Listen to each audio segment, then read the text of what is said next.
Hey guys, it's me, Flip, back again,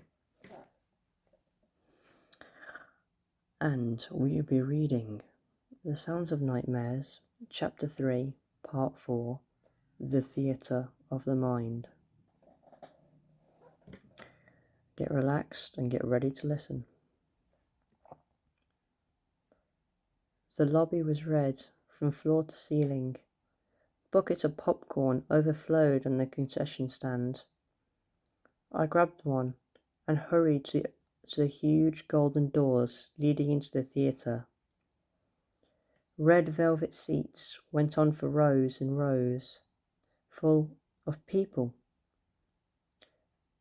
A spotlight hit the stage, illuminating an organ, but there was no organ player, only tall curtains swaying in some breeze. I tiptoed down the aisle and sat centered with the screen. The chair seemed to hug me, and the room felt dark. As the first buttery bit hit my tongue, without adverts or introduction, the film began. Images of trees on fire and white hooves galloping. I recognized the picture instantly because I'd seen it 100 times. The healing horn. Only the scenes were out of order, and the unicorn, her horn was misshapen, like a rotten tree branch.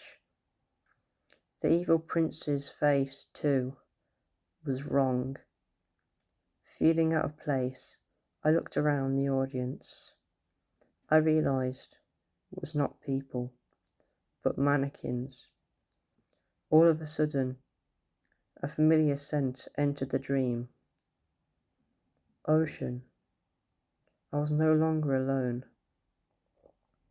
The dusty projector light made it difficult to suss, but a few seats over was the Candleman.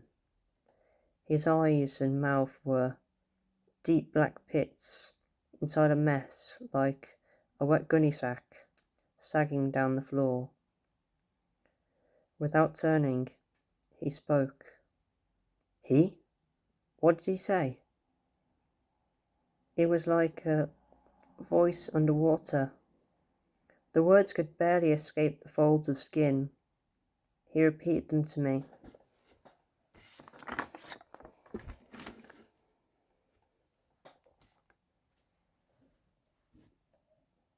The far away drifts near. Tread long, then sink deep.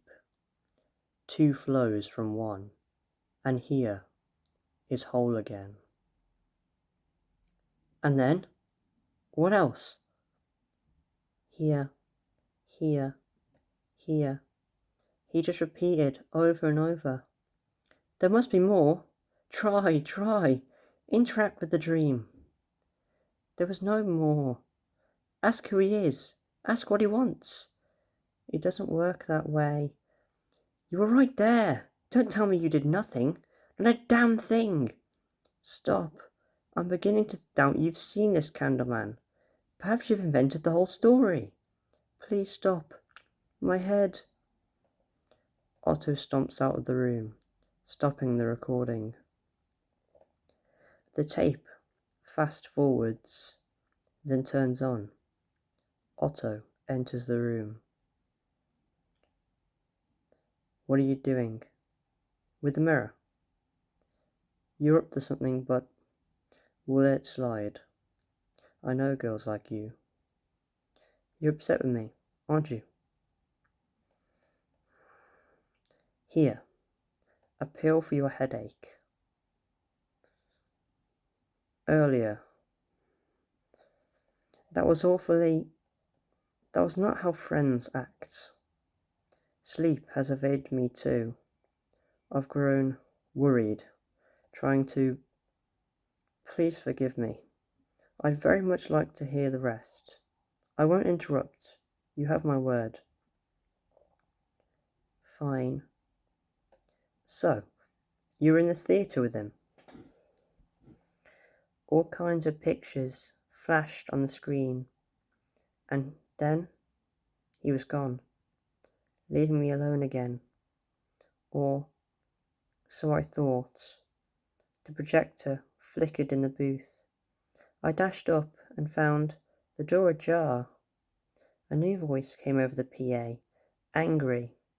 No patrons in the projection room. The door was stuck, but I pushed and pushed. The PA boomed, You must not enter. The projector I saw first was shaped like a deformed eye. Then my attention fell to the mass on the floor. A brain? A heart? No.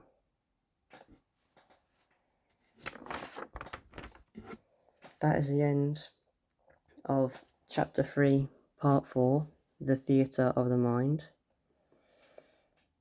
I hope you enjoyed, and I'll make a new part soon.